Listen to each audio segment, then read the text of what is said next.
और अल्लाह से दुआ बरकत की किया करें, कसरत की ना किया करें।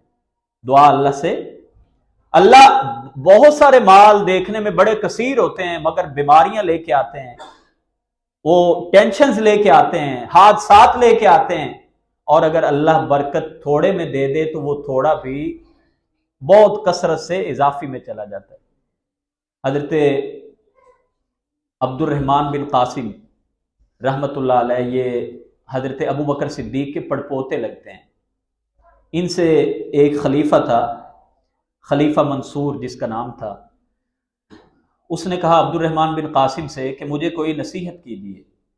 कहा किस तरह की नसीहत चाहते हो? कोई ऐसी नसीहत करूं जो मैंने सुनी हुई कोई बात हो, कोई हदीस बताऊं, या मैं कोई ऐसी नसीहत करूं जो मैंने जिंदगी में खुद देखा है? उन्होंने कहा जो आपने खुद तजर्बा किया हो वो नसीहत करें। तो उन्होंने कहा फिर मैंने जो जिंदगी में तजर्बा किया है ना, वो एक ही है कि मैंने देखा कि जब खलीफा उमर बिन अब्दुल अजीज इस दुनिया से जाने लगे, बनु उमैया खानदान के बहुत बड़े खलीफा थे, जिनको उमर सानी भी कहा जाता है और जिनको खलीफा खामिस भी कहा जाता है। कहा जब वो इस दुनिया से जाने लगे तो 11 बेटे छोड़ के गए हैं, और जो कुल तरका वरासत उन्होंने छोड़ी वो सिर्फ 17 दीनार थे। क्या लोग थे! आज तो एक क्लर्क जो है वो इतना छोड़ जाता है, 5-5 कोठियां बनाई हुई हैं, और वो हाकिम वक्त। कह रहे हैं 11 बेटे छोड़े, 17 दीनार छोड़े, 17 दीनार में से 5 दीनार उनकी कब्र पे लग गए, 2 दीनार किसी के देने थे वो दे दिए, बाकी 10 दीनार बचे, और 10 दीनार 11 बेटों में तकसीम हुए।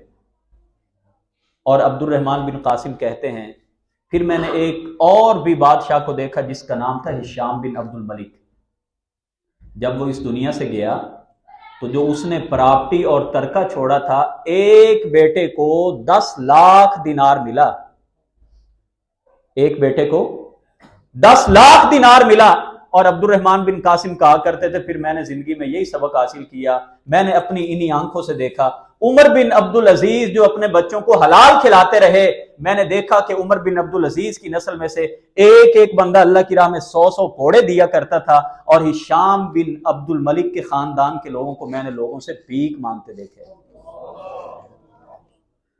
अल्लाह के बंदो, सबक यही है, जितनी जल्दी समझ जाओगे फायदा उतना है।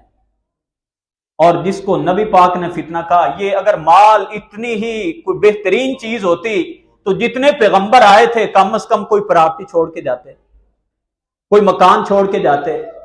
और नबी पाक ने फरमाया था पैगंबर अपनी औलादों के लिए दिनार और दिरहम नहीं छोड़ के जाते, खाली हाथ जा रहे हैं। अल्लाह के नबी जब इस दुनिया से गए मकरूज थे, और उम्मत का हाल ये है कि बैंकों से 2-2, 3-3 करोड़ के कर्ज लिए हुए हैं, नहीं लिए हुए 10-10 मरले में घर में रह रहे हैं, अल्लाह ने 2-2 गाड़ियां दी हैं, बेहतरीन गुजर बसर हो रहा है, उसके बावजूद रोई जा रहे हैं।